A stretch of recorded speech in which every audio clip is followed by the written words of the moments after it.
Viernes por la tarde, base naval de Newport, Rhode Island. Tras una larga semana en la base, el oficial de 46 años, Sonny Groton, está ansioso por marcharse a casa. Su casa está a 300 kilómetros al norte, en Belfast, Maine. Los también esperan verle pronto.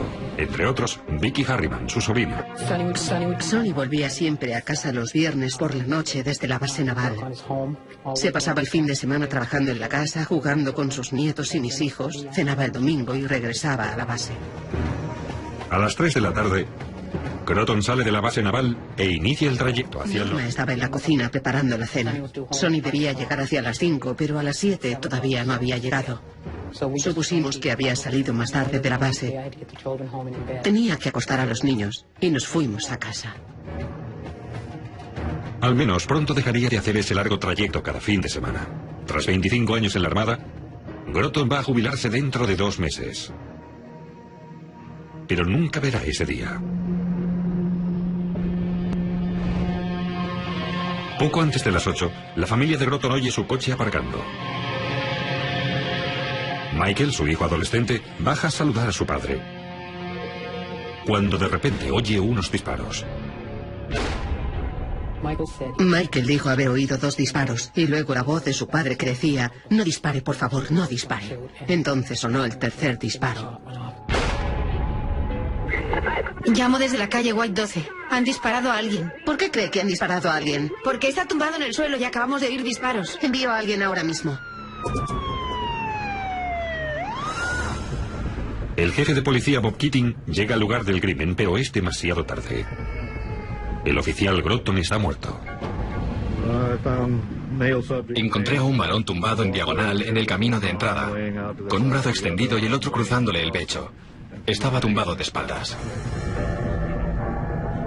Los investigadores del escenario del crimen encuentran pocas pruebas, solo evidencias balísticas. Encontraron 2 cartuchos percutidos junto al montón de leña. Creo que eran del calibre 30-30. Exacto. Había un espacio vacío entre la leña que indicaba que el asesino había disparado desde allí. Pero ¿quién podía tener algún motivo para matar a tiros al oficial en la puerta de su casa? Groton todavía llevaba encima su cartera con más de $1000, o sea que obviamente no le habían atacado para robarle. Vicky Harriman intenta descubrir si el hijo de Groton, de 16 años, ha visto al asesino.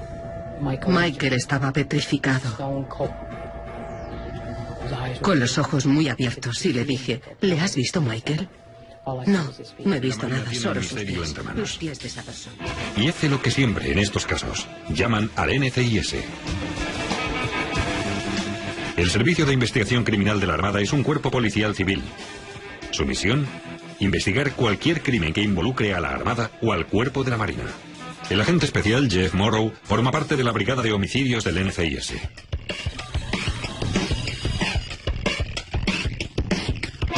Su misión será encontrar al asesino de Sonny Groton. La Armada y el Ejército están compuestos por una muestra representativa de la población americana.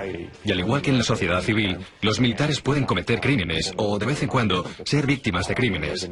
Y se precisa un cuerpo policial para encargarse de estos temas. La primera tarea del agente Morrow: un perfil de la víctima. Sonny Groton a bordo de un buque escuela, donde los nuevos oficiales aprendían a operar los sistemas de navegación de los barcos de guerra. Morrow entrevistó a los superiores de Groton, a sus camaradas a bordo y a los cadetes. Intentamos determinar quién era, quiénes eran sus relaciones más próximas, para si uno de sus amigos tenía información sobre su vida que pudiera servirnos de pista. Pero si sus colegas saben algo, no dicen nada. Resultó ser un tipo muy tranquilo, con pocos amigos íntimos. Era bastante reservado, pero apreciado por sus colegas. Su trato con ellos era amistoso. Mientras el agente Morrow sigue intentando sonsacar a alguien a bordo del barco, la policía local entrevista a familiares y amigos en busca de... que pueden parecer insignificantes a las personas normales pueden ser el detalle que estás buscando para resolver el caso. Y parecen tener suerte. Un testigo potencial. La testigo había visto a una persona merodeando por la finca de los Groton una semana o dos antes del asesinato. El merodeador se había marchado corriendo por la calle White al darse cuenta de que le habían visto y luego se puso a andar deprisa. Mientras los detectives intentan identificar al misterioso personaje, la investigación del NCIS lleva a los agentes a una peligrosa red de narcotráfico. En Belfast, Maine, los agentes del NCIS están investigando el asesinato del oficial Sonny Groton, cuando una vecina afirma haber visto a alguien merodear cerca del hogar de la víctima días antes del crimen. Describió a aquel caballero como alguien de 1,80 m y de unos 75 kilos. Llevaba una chaqueta ajustada y brillante que podía haber sido de cuero. Los detectives estudian las fotos de los archivos policiales en busca de algún delincuente conocido que encaje con la descripción de la testigo, pero no da resultado. Nunca pudimos identificar a aquella persona. La vecina no pudo darnos nunca una identificación positiva. Los investigadores llevan 24 horas trabajando y están en un callejón. Los agentes del NCIS redoblan sus esfuerzos. Mientras el agente especial Jeff Morrow estudia el historial militar de Sonny Groton, el agente especial Tony Succi se une al equipo. El agente Succi empieza con el informe de la autopsia que acaban de recibir. Muchas veces el propio cadáver puede presentar alguna evidencia física o contarte su propia historia mediante las heridas que presenta. La historia del asesinato del oficial Groton empieza a revelarse ante el agente Succi. A juzgar por las heridas de la víctima, el autor de los disparos armado con una escopeta del calibre .30-30 le disparó 2 veces desde una distancia de 30 metros. Pero es la herida de la tercera bala la que interesa a la gente. La tercera bala, que para mí fue la más reveladora, había sido disparada casi a quemarropa. La víctima había alzado el brazo y la mano para protegerse. Vio al asesino y previó el disparo. La bala le atravesó la muñeca y le entró por la mejilla. El disparo a través de la muñeca se llama herida defensiva y nos confirma que el asesino pretendía matarle allí mismo y al momento.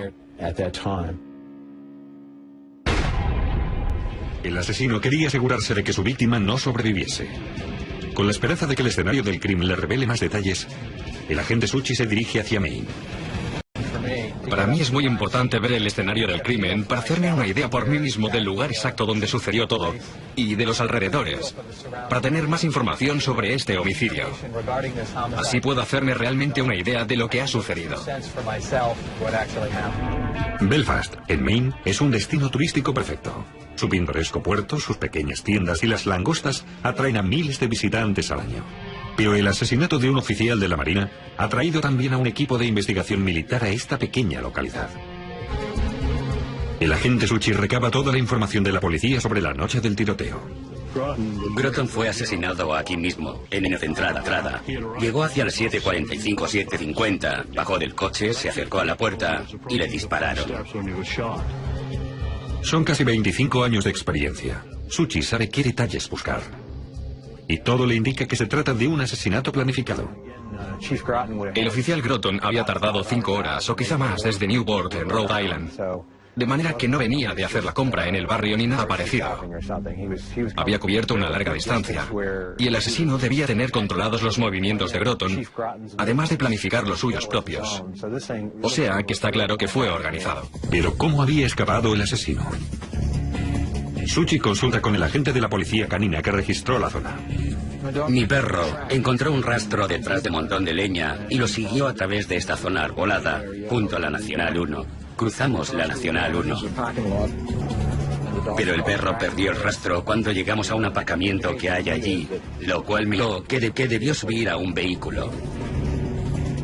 La huida planificada, la agresión bien cronometrada y el disparo de cerca convencen a Succi de que no se trata de un asesino ocasional. Podía haber sido fácilmente un asesino profesional, teniendo en cuenta lo bien que lo había planificado, incluso la vía de escape, y el hecho de que el autor de los disparos supiera el momento en el que el oficial Groton llegaría desde Newport. Si hubo un coche aparcado en el aparcamiento junto a la Nacional 1 la noche del crimen, quizá alguien recordara haberlo visto. Montamos un control informativo en la Nacional 1 para detener a los automovilistas y preguntarles si solían circular por este tramo de carretera los viernes por la noche. La policía encuentra 3 testigos oculares que coinciden en describir el mismo vehículo. Un sedán azul con el techo blanco.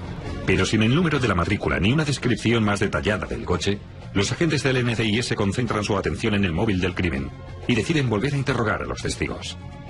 Entonces, la viuda de Groton les da una pista. Norman nos dijo que Sonny podía haber actuado de informante para la Marina en ciertos asuntos de drogas y que quizá el móvil del crimen pudiera estar relacionado con esta actividad. ¿Podía Sonny Groton haber actuado como informante? Los investigadores descubren que el pintoresco y tranquilo pueblo de Belfast tiene un lado muy oscuro. En aquella época entraban grandes cantidades de cocaína y heroína en la zona, una ciudad al norte de Providence, y al parecer esta droga se transportaba luego hasta Maine. Descubren que la ruta de la droga es la misma que recorría Groton cada fin de semana. Investigamos con todos los recursos a nuestro alcance y ninguna fuente nos dio ninguna prueba de que estuviera involucrado como informante. Pero ¿y el hecho de que la ruta de la droga fuera la misma que la de Groton? Los agentes del NCIS descubren que la red de narcotráfico de Maine puede ser más importante y peligrosa de lo que nadie creía cuando otro hombre aparece asesinado. El oficial de la Armada, Sonny Groton, ha sido asesinado delante de su casa. El NCIS ha tropezado con una posible conexión del crimen con el mundo de la droga. Teníamos algunos casos de narcotráfico importantes en la zona de Belfast. De hecho, parte de la droga procedía de Rhode Island.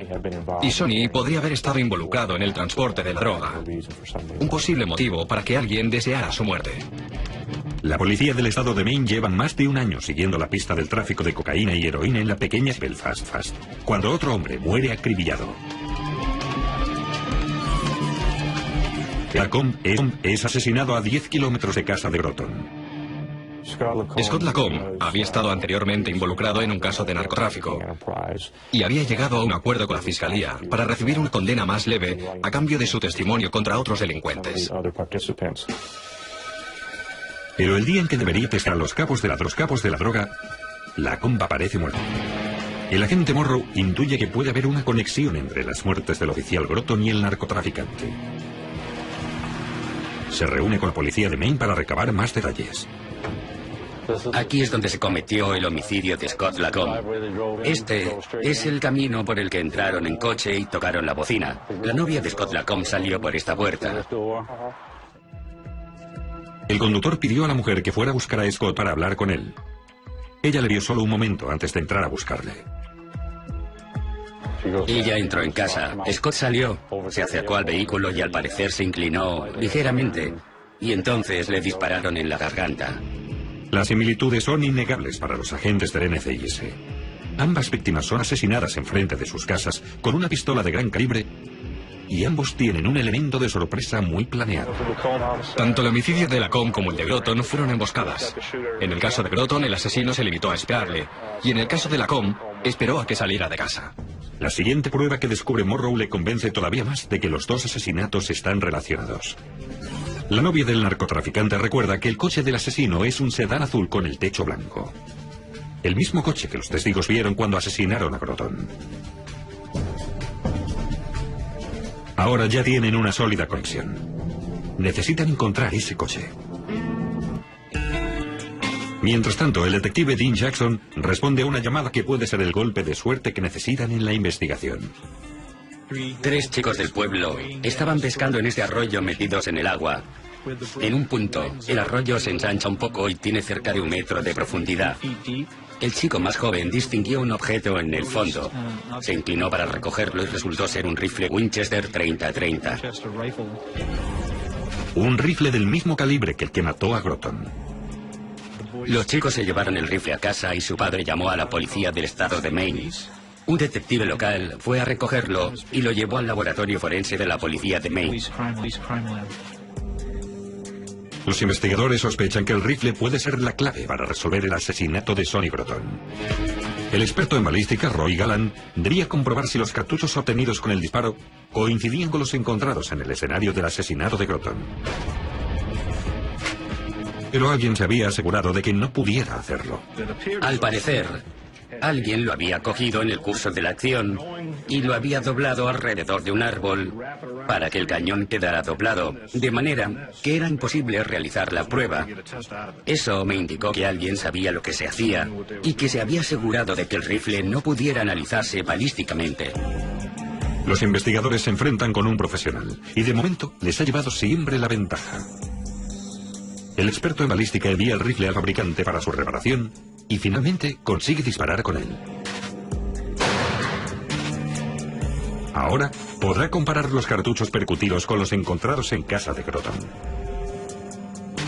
Pero los resultados son decepcionantes. El problema era que las características individuales que estaba buscando no aparecían. El rifle había estado en el agua y las estrías no estaban suficientemente claras para poder estar seguro al 100%.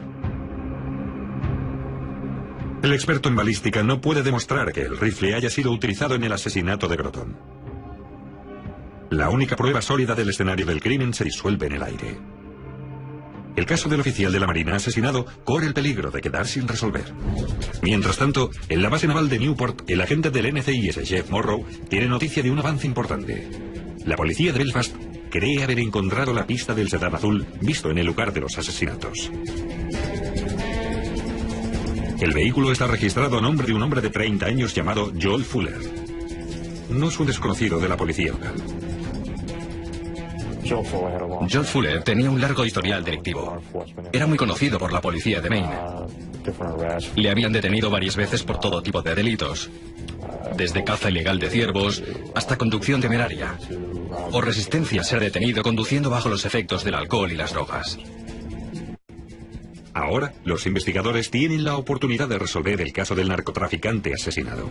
Hay una persona que puede haber visto a Joel Fuller, la novia de la víctima.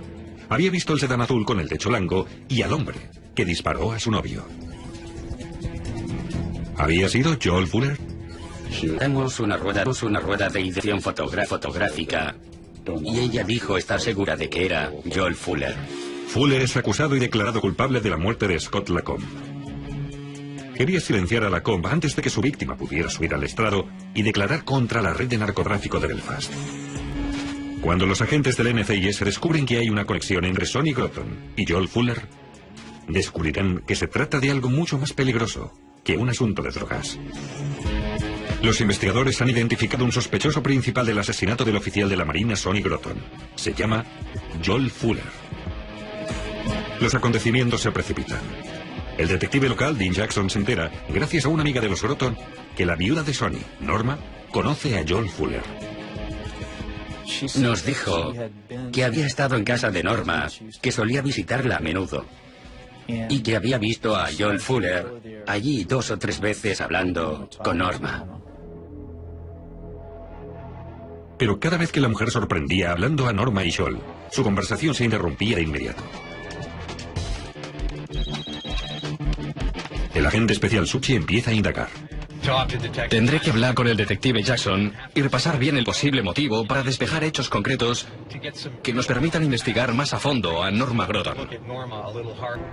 Cuando se investiga al cónyuge de una víctima, el punto de partida es el dinero. ¿Cuándo le ha reportado a la viuda la muerte de Sonny? Ha recibido unos $45.000 de un seguro de vida y luego una pensión de $600 al mes. No es una suma importante, pero Norma sigue siendo sospechosa. Obviamente, ella no ha sido la autora de los disparos, pero eso no descarta que esté involucrada de alguna manera. ¿Y eso es de su cuenta bancaria? Luego, los detectives investigan sus cuentas bancarias y encuentran algo sospechoso.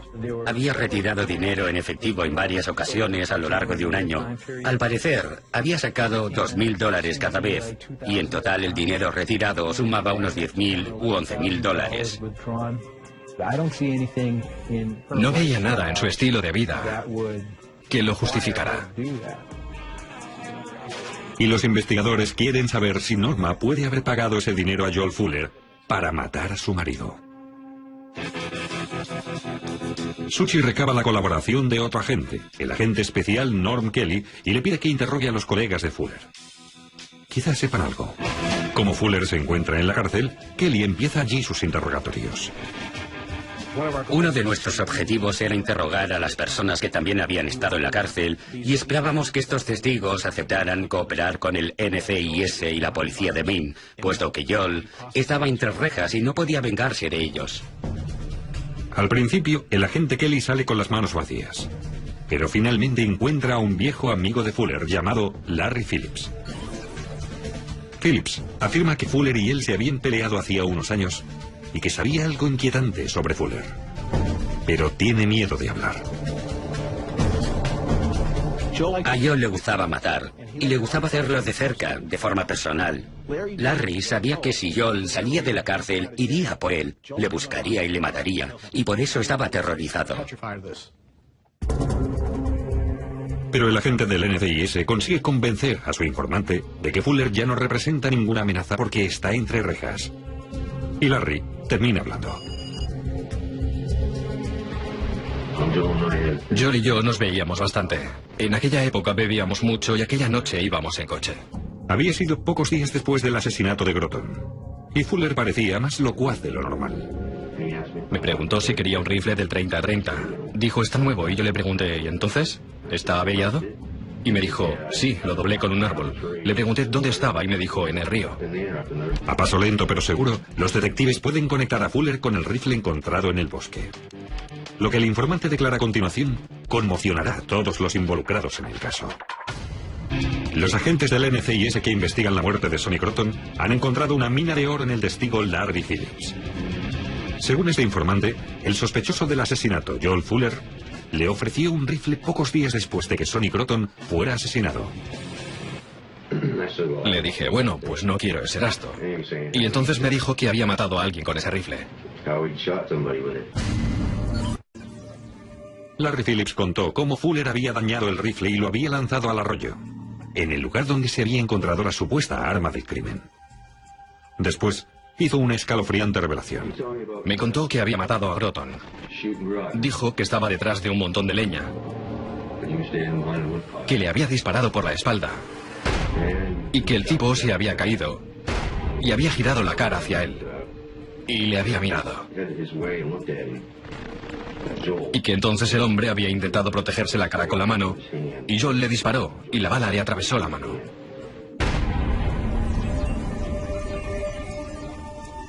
Solo el asesino podía tener esta información. Los detalles del asesinato de Groton no se habían hecho públicos. Larry Phillips describió en detalle cómo Joel se había deshecho del arma, de qué tipo de arma se trataba, dónde la había tirado y cómo había cometido el crimen.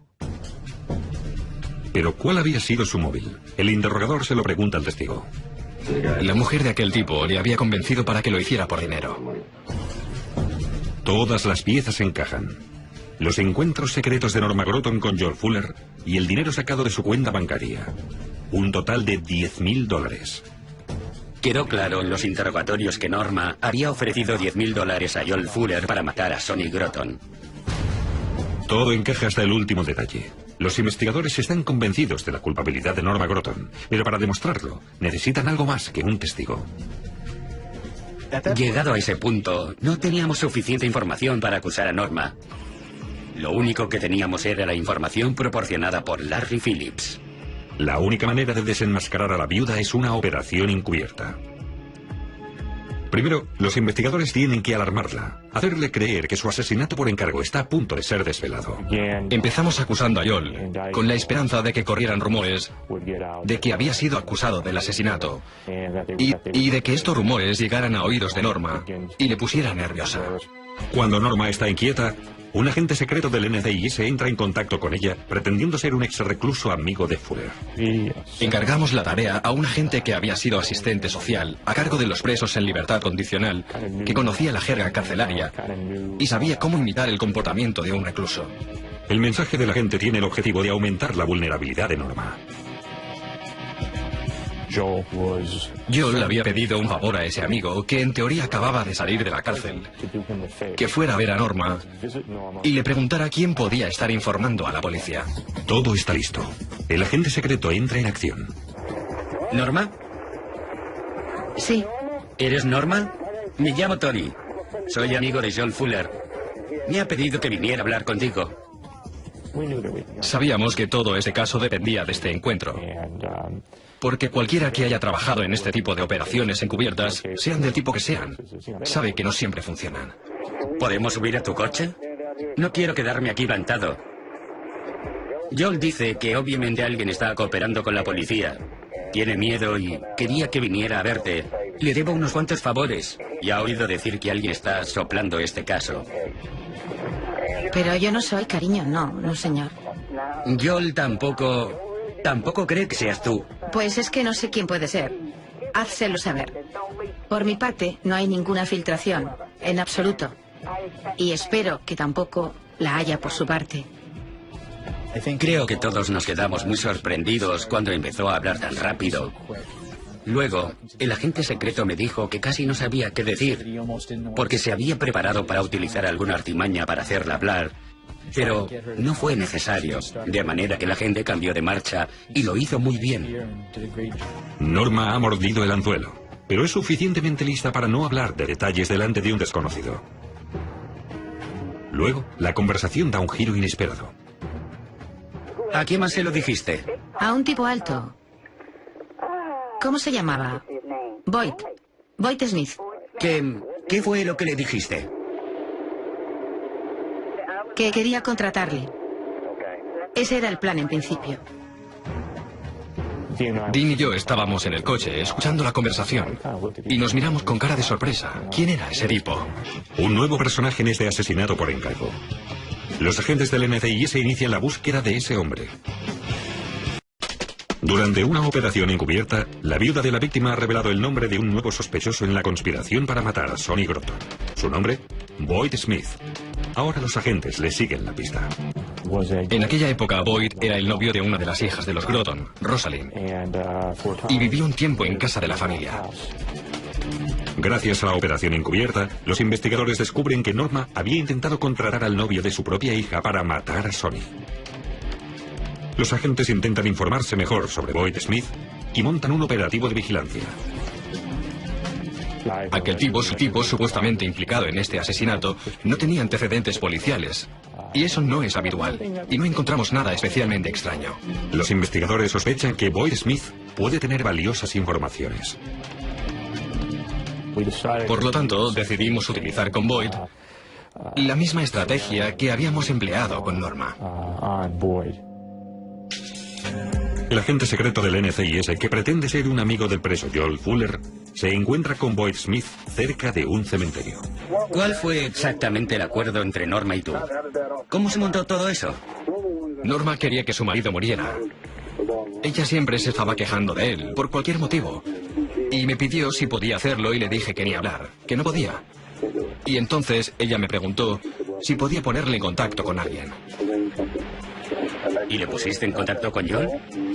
Yo no acordé nada con Joel, solo le puse en contacto con ella. Hubo una pequeña fiesta, chocando manos y bailando, cuando todo terminó. Aquello terminó de ensamblar todas las piezas. Norma estaba buscando a alguien que lo hiciera. Boyd se puso en contacto con Joel Fuller y se lo presentó a Norma, y este llevó a cabo el asesinato.